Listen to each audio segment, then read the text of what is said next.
Yeah, 가벼운 뉴스는 필요 없어. 무거운 뉴스만 필요 있어. 당신에게 들려주고 싶어. 무게 있는 뉴스를 무거운 녀석들이 전해줘. 무거운 녀석들.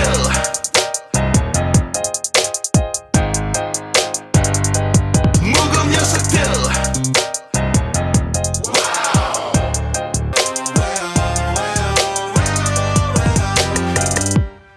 무거운 녀석들, 가벼운 뉴스는 가라. 무게 있는 뉴스만 골라서 전해드립니다. 무거운 녀석들! 무게 있는 뉴스 전해줄 무거운 녀석들 나오셨어요. 뚱커벨 인사이트 K 배종찬 소장 어서 오세요. 안녕하십니까. 시사계 선동령 박연미 기자 등장합니다. 안녕하십니까. 비도 오는데 어디 가지 마시고 들어오시죠. 네. 오늘 말이에요. 네이버에 허리케인 라디오 이렇게 입력을 하잖아요. 그럼 연관 검색어라는 게 뜨잖아요. 네. 배 소장님. 네. 예. 근데 우리 허리케인 라디오 많은 게스트분 중에 영탁 씨 이후에 처음으로 박연미 기자가 야, 최고예요. 박수 한번 주시죠. 배종찬 소장님 좀 분발 좀 해주시고요. 네. 예. 우리는 이제 식구인 거죠, 식구. 네. 식구죠. 네. 뚱커벨이나 배종찬 소장은 찾기 어려운데 강결. 네. 제 호가 나왔네요. 간결 배 소장님. 네. 1391 청취자가 1구형님 간결하게 해주세요. 이 말은 누가 언제예요? 서로 다 그러니까 누군지 모르겠어요. 밖에 저 김경래 PD가 하라고 시킨 겁니다. 어제 그 중국 베이징 인민대회당에서 코로나19 방역 표창대 했잖아요. 네. 시진핑 주석이 막 그 네. 중난산인가 이런 사람들한테 훈장 주고 금목걸이까지 주고 그 장면 기억나시죠? 봤는데 화려하더라고요. 네. 그 어린애들이 막 꽃 들고 환호하면서 국가, 영웅, 중난산 이런 거 하더라고요. 그게 중국말로 하는데 다 들렸나 보죠? 아, 제가 갑자기 통역이 되더라고요. 하여튼 뭐 가끔씩 그분이 오시거든요. 신라 시대 때도 뭐 최치원 선생이 뭐 당나라로 유학도 가고 그랬으니까. 그럼요. 네. 네. 중국말 잘하실 수밖에 없겠다. 네. 근데 저는 그 장면 보면서 네. 저게 진짜 순금일까? 목걸이가? 아, 저도 한번 물어보고 싶더라고요. 네. 이빨로. 근데 순금일 가능성이 상당히 높다고 합니다. 그래요? 예. 아니 그래서 제가 배 수장한테 그동안 고생했다고 이야. 목걸이 가져왔어요. 차세요. 감사합니다. 네. 순금이에요. 그거. 골든 마이크. 골든. 이야. 멋있다. 아, 소장님 래퍼 야우. 같아요. 래퍼. 그죠? 쇼미더 간결? 그거 이따 나갈 때는 벗어놓고 가세요. 그 아, 주세요. 안 돼요, 안 돼요. 그 주진우 씨 거예요, 그거. 팬들이 보내준 거기 때문에 도로 갖다 놔요. 예. 주진우면 주셔야죠. 멋있다. 네. 번쩍번쩍하네. 좋습니다. 예. 어울려요. 자, 청취자 여러분 코너 끝에 방송만 잘 듣고 계시면 금세 맞힐 수 있는 무게 있는 퀴즈 드릴게요. 커피 쿠폰도 준비되어 있습니다. 지금부터 두 분이 전해줄 무거운 뉴스에 귀 쫑긋 세워주십시오. 더불어민주당 윤영찬 의원의 이른바 포털게임 논란이 또 뜨겁습니다. 어떤 내용인지 선동량 좀 간략하게 설명해 주세요. 네, 어제 본회의장에서 더불어민주당 윤영찬 의원이 보좌진하고 문자 메시지를 주고받는 장면이 언론사 카메라에 포착이 된 거예요. 근데 그 내용을 보니까 전날 이낙연 대표 연설은 메인에 안 띄워주더니 주호영 원내대표 연설은 바로 메인에 떴네요라고 얘기가 나왔습니다. 네. 여기에서 주호영 원내대표가 이제 국회 교섭단체 대표 연설을 하고 있었거든요. 즉 이낙연 대표 건 메인에 안 올려주더니 주호영 원내대표 건 바로 올려주네. 카카오 너무하는군요. 들어오라고 하세요. 요렇게 메시지를 보내는 게 카메라에 잡혔고 해서 포털의 편집권을 침해한 것 아니냐 예. 이런 논란이 일었습니다. 그게 이제 방청석에서 뒤에 사진 기자가 있다가 망원으로 네. 주민을 하면 그게 다 잡히는 거 아니에요? 다 잡히죠. 예. 요새는 그래서 과거에 한 의원은 그것 때문에 그 사생활이 드러난 의원들 많죠, 뭐 그런 거 있었죠. 가끔씩 가다가. 네. 심지어는 뭐 야동을 보는 의원들도 그랬죠. 네. 윤영찬 의원이 초선이라 그런 경험이 없어서 그랬는지. 그 윤 의원하고 카카오 측은 지금 어떤 입장이에요? 또 윤영찬 의원이 뭐 국민소통 수석도 역임했지만 네이버 출신이거든요. 그렇죠. 네이버 출신이거든요. 또 이제 카카오 관련되니까 더 화제거리가 됩니다. 그런데 윤영찬 의원은 정치적 사안으로 끌고 가는 것에 유감스럽다. 이렇게 본인의 입장을 밝혔고요. 카카오 측도 입장을 밝혔습니다. 이거 메인을 뭘로 하는지에 대해서는 회사가 결정하는 것이 아니다. AI가 인공지능입니다. 네. AI가 모든 뉴스 편집을 담당하고 있기 때문에 사람이 개입할 수 없다. 카카오도 모른다. 이런 또 입장을 내놨습니다. 인공지능 중요합니다. AI 중요해요? 네네. 이게 별 달아야 돼요? 4차 산업혁명에서 금덩어리보다도 더 중요한 겁니다. 오, 인공지능.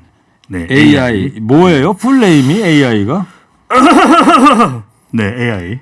아티피셜 인텔리전스 그거죠? 오. 네. 자, 민주당 이낙연 대표는 소속 의원들 입단속에 나섰네요. 네, 이낙연 더불어민주당 신임 대표가 오늘 이제 그 뉴스 편집 문제에 대해서 여러 가지 문제 논란이 나오니까 오해를 살 수 있는 발언이었다고 생각한다. 엄중한 주의를 드린다. 불공정하게 다뤄졌다는 문제의식을 갖고 있었다고 하셨는데 모든 의원들이 국민들에게 오해를 살 만한 얘기는 하지 않아야 한다. 그러면서 의미심장한 말을 덧붙였는데요. 김태년 원내대표께서 이에 관한 고민을 해주시길 바란다라고 했거든요. 네. 이게 무슨 얘기냐면 원내대표는 그 특정 의원을 어떤 상임위에 넣을지 뺄지 결정할 수 있는 권한이 그렇죠. 있습니다. 네. 그래서 추후에 이제 배종찬 소장님이 더 설명해 주시겠지만 야당에서는 과방위에서 윤영찬 의원이 빠져야 한다 이런 주장을 하고 있거든요. 해서 원내대표까지 거론한 건 내가 이 문제를 이만큼 무겁게 받아들이고 있다 이런 의미를 담은 것으로 보입니다. 네, 국민의힘이 그래서 언론 통제 포털 장악 윤영찬 의원 과방에서 나가라 총 공세를 펼치고 있어요. 국민의힘은 윤영찬 의원을 향해서 총공세를 펼치고 있는데요. 국회 과학기술방송정보통신위원회 길기도 합니다. 근데 여기서 이제 또 카카오와 관련된 관련 업무도 대상이 되거든요. 그러다 네. 보니까 이거 잘못됐다. 포털과 관련해서 직접적인 영향력을 행사할 수 있는 윤 의원의 이 행동 자체가 좀 부적절했다. 그래서 국민의힘 의원들은 윤영찬 사보임, 그러니까 이 현재 소속돼 있는 과학기술방송정보통신위원회가 아니라 다른 상임위원회로 가라. 네. 이런 얘기가 나오는데 심지어는 일각에서는 국민의힘 쪽입니다. 사퇴라. 이런 이야기까지 나오고 있습니다. 의원직 사퇴까지 네. 얘기한다고요? 예. 포털 그 다음 창업자죠. 이재용 전 소카 대표 일침도 화제예요. 네, 그 이재용 전 소카 대표가 사회적인 문제가 되는 안건에 여러 가지 입장을 내놓는 것으로 좀 유명하잖아요. 그 이번에는 어떤 얘기를 했냐면 일단 둘 다 잘못이다. 윤영찬 의원이 항의를 한 과정은 잘못됐다. 마음에 안 드는 뉴스를 메인에 넣을지 말지 요걸 가지고 의원이 항의를 하는 건 분명히 문제가 있다. 그런데 포털 측에서 AI가 뉴스 편집을 하기 때문에 무조건 중립적이라고 얘기하는 건 네. 곱씹어 볼 대목이 있다.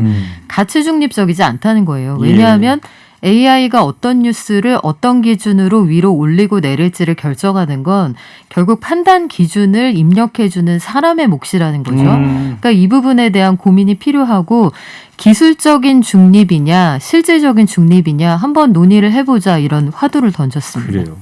선덕 박현미 기자는 좀 길어도 전혀 지루하지가 않은데요. 그렇죠. 네. 그러니까 연관 검색어 뜨죠. 최고예요. 근데 뭐 금목걸이 오늘 휴양찬란하고 좋습니다. 그 아닌 밤중에 주진입니다. 그 프로 거니까 이따 거기다 놓고 가세요. 지금 제가 그 프로를 아직 출연을 못했거든요. 아, 그래요? 네. 네. 출연되지 않을까. 지금 이제 카카오 얘기를 했는데 이 카카오 말고 이 나무 열매 카카오 있잖아요. 네. 요거 가지고 뭐 만들어요? 초콜릿. 그렇지. 네. 그러니까 연관 검색어 뜨는 거예요. 갑자기? 갑자기 이게 뻥치는데요. 이거 아니 카카오로 초콜릿을 만든다는 건 저도 아는데. 그왜 답변을 못했어요? 알겠습니다. 네. 그 선덕여왕 나왔으니까 며칠 전에 이런 기사가 나왔어. 1500년 전 신라 왕실이 먹은 초호화 음식이 확인됐대요. 네. 돌고래와 남생이 보고 성게까지 국립경주박물관에서 이제 보고서를 냈는데, 야 선덕여왕 때는 뭐 드셨어요, 그래? 저는 줄가자미 이런 쪽을 좀 선호하는 쪽이라 제가 요새 뭐 할 게 없잖아요. 그래서 맨날 그 동영상 사이트에서 네. 제가 되게 즐겨보는 사이트가 하나 있어요. 네. 입질의 추억이라고. 네. 그분이 그렇게 그 온 세상 물고기에 대해 알려주시거든요. 나중에 철되면 한번 드셔보세요. 줄가자미. 그 이저 자산오버스는 누굽니까? 정약전 선생. 정약전. 이 운영하는 사이트는 아니죠? 그분 말고 아마 후대 아마. 후대 정약전. 후대. 알겠습니다. 슬슬 좀 짜증이 나네요. 네. 자, 전공의들은 이제 모두 이제 병원에 돌아가기로는 했어요. 네. 대전협의라고 하죠. 대한전공의협의회 비상대책위원회. 지금 지도부가 전공의협의회도 바뀌었습니다. 교체가 됐습니다. 비상대책위원회인데 단체 행동을 하는 대신에 병원 복귀를 선택했습니다. 어제 저녁부터 오늘 새벽까지 이제 긴 시간 동안 회의를 했는데 내린 결론은 뭐 표결도 거쳤습니다. 105표 가운데 93표가 정상 근무를 골자로 하는 1단계 행동으로 이제 결정을 내렸으니까 다 복귀하는 걸로 예. 결정이 났습니다. 여론이 상당히 좀 악화되면서 또 복귀할 수밖에 없는 그런 결과로 나타난 것으로 분석할 수 있겠습니다. 근데 이 서울대 포함해서 5대 주요 병원 전공의들은 모두 복귀했고 오늘 연대 세브란스 전공의들도 돌아왔다면서요? 네, 어제부터 복귀가 시작이 됐고 오늘은 연세대학교 세브란스 병원, 경북대, 전북대, 전남대, 원광대 병원 등의 전공의가 다 돌아왔습니다. 앞서서 그 전공의 협의회 비대위가 업무 복귀를 결정했다가 내부 반발에 부딪히면서 집행부가 총사퇴를 했고 다시 새로운 비대위가 출범을 했는데 이번에도 역시 돌아가자 이런 의견이 좀 우세했던 거죠. 어제부터 그리고 의대생들 국가고시 시작이 됐더라고요. 네. 미응시자 구제에 관한 여론조사가 나온 게 있지 않습니까? 그 국가고시 미응시자에 대해서 뭐 구제 체계, 구제를 하는 것에 대해서 어떻게 생각하는지 물어보았는데 국민 여론은 냉랭한 편이었습니다. 리얼미터가 오마이뉴스의 의뢰를 받아서 8일 전국 500명 유무선 자동응답 조사했고요. 표본오차 95% 신뢰 수준 플러스 마이너스 4.4%포인트 응답률 8.6% 자세한 사항은 조사기관의 홈페이지에서 확인 가능합니다. 구제를 하는 것이 좋은지 네. 아닌지를 물어보았더니 구제에 찬성한다는 응답은 32.3%, 반대 응답이 52.4%로 절반을 살짝 넘겼습니다. 네, 이미 한 차례 연기를 해준 거잖아요. 일주일을. 그러니까 국가 시험을 이런 식으로 연기해 준 사례는 제 전례가 없었던 것 그러니까 같기도 말이에요. 하고 이거랑 별개로 제가 갑자기 떠오르는 에피소드가 있는데 저희 아들이 가끔 반찬이 마음에 안 들면 밥을 안 먹는다고 해요. 예. 나 밥 안 먹어. 그럼 저는 어떻게 하느냐. 한 숟갈만 먹어. 이런 거 안 합니다. 굶어. 그러면 싸늘하시네. 누가 배고플까요? 뭐 아들이 배고프겠죠. 그냥 그런 생각이 드네요. 밥상 차렸을 때 안 먹으면 배고픕니다. 그래요. 네. 그럴 때는 말이죠. 아드님이 저 밥을 안 먹으려고 그러잖아요. 그러면 여기 무겁당에 밥사위원장 네. 배종찬 수장 있고 또 반찬위원장 있거든. 네. 정상근 기자. 네. 그 두 분한테 협조를 자고 오면 해서. 정상근 선생님. 이게 네. 이 뚱커벨에게는 배 소장에게는 큰 충격이네요. 한 번도 밥을 안 먹겠다고 한 적이 없어가지고 그 상황 자체가 이해가 잘 안 되네요. 자, 저는 허리케인 라디오 앵커 DJ 제199고요. 인사이트K 뚱커벨 배종찬 수장, 시사계 선덕여왕 박연미 기자 함께하고 있습니다. 일본 차기 총리 선거가 14일 날 있잖아요. 네. 네. 도쿄의 한 호텔에서 열린다고 그러더라고. 지금 호텔에서 총리 선거를 하는지 모르겠고요. 제가 말씀드리려고 그런 거는 뭐냐면 지금 스가 이 사람이 유력하다는 거 아니에요? 네. 네. 그래서 좀 인기가 좀 치솟고 있대. 그래가지고 이 사람한테 받았던 명함 있잖아요. 그게 한 장에 우리 돈으로 13만 원. 12,000앵에 온라인에서 거래가 된다는 거예요. 네. 그래서 제가 이따가 끝나고 밥사위원장한테 이제 명함을 좀 몇 장 드릴 테니까 어떻게 좀 해결 좀 해보세요. 코팅해요, 코팅. 자, 코로나 백신이 이제 전 세계가 바라고 있는 건데, 근데 시판이 머지 않았다고 했던 영국 제약사 제품에 뭐가 문제가 생겼는지 3상 시험을 안 한다, 중단한다 이렇게 나왔더라고요. 네, 거의 그 시판이 임박했다 했었는데 영국의 글로벌 제약사입니다. 아스트라제네카가 부작용 가능성에 대한 우려 때문에 코로나 바이러스 감염증 백신 후보 물질에 대한 3상 시험을 일시 중단한다고 밝혔습니다. 원래 신약을 개발하면 1상, 2상, 3상을 하고 안전성이 확보가 되면 시판을 하게 되는데 거의 마지막 단계에서 실험이 중단이 된 거예요. 네. 이 아스트라제네카 측 대변인은 영국에서 실험 참가한 사람 중에서 한 명이 심각한 부작용을 나타냈다. 다른 지역에서 진행 중인 임상도 잠정 중단한다고 밝혔는데요. 현재 3상이 영국, 미국, 브라질, 남아공에서 진행이 되고 있습니다. 예, 이 아스트라제네카 이 제약사가 전문가들 국내 전문가들 사이에서 높게 쳐주는 제약사인데, 근데 러시아 같은 경우는 뭐 3상도 시험도 안 하고 그냥 그 발표를 해버렸잖아요. 그러니까요. 백신 나왔다고. 그러고 판매한다고 했고 이 더 황당한 거는 푸틴 대통령이 내가 내 딸내미들한테 맞춰보니까 암시렁도 않더라. 이렇게 얘기를 해서 좀 황당한 상황입니다. 근데 미국의 앤드류 파우치 미국 알레르기 전염병 소장도 러시아 백신을 당장 사용할 수 없다, 못 믿겠다. 네. 그런 상황이죠. 네. 국내에서도 이달 중으로 항체 치료제가 대량 생산된다고 해서 큰 기대를 모았는데 또 그게 아니다 이런 얘기가 있더라고요. 네, 빨리 생산이 되면 좋은데, 그러니까 미국의 경우에는 트럼프 대통령이 대선 전에 백신을 시판하겠다, 또 아니다, 뭐 이런 이야기가 공방을 펼치고 있는데, 우리의 경우에도 셀트리온이 아주 기대감을 많이 모았거든요. 그만큼 이제 셀트리온이 기존의 계획을 보면 약간 그런 계획처럼 들리는 내용들이 있어서 임상 1상을 마치고 나면은 한 9월, 10월경 되면은 2상, 3상을 준비하면서 대량 생산이 될 거다. 근데 이 대량 생산이 상업용이 아니라 공정을 검증하는 용이랍니다. 네. 그러다 보니까 지금 좀 더 시간이 더 많이 걸릴 수도 있겠구나라고 하는 예상도 더불어 나오고 있습니다. 네. 자 마지막으로 박연미 기자님 네. 독감 무료 접종 관련해서 정보 좀 알려주세요.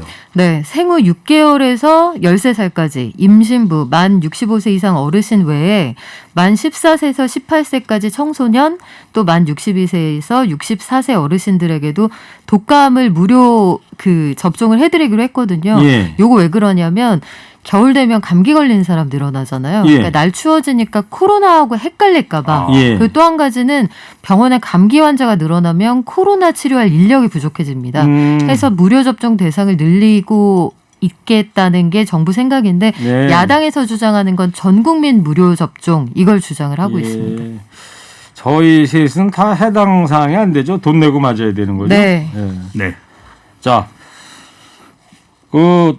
정세균 총리가 오늘 개천절 집회 예고한 거에 대해서 아주 개탄해 마지 않는다면서 공권력을 주저없이 행사하겠다 이런 방침을 내놨지 않습니까? 동의를 얻을 수 있는 상황 같아요. 광복절 집회 이후에 우리가 치른 기회비용이 얼마입니까? 아니 그리고 추석 연휴 때 이동 자제하겠다고 온 국민이 그러고 있는데요. 그러니까요. 예, 말이 안 개천절 되죠. 날은 하늘이 열리는 날이지만 집회는 닫아야죠. 네. 이야. 그거 지난주에도 한 번은 하셨던 말씀인데.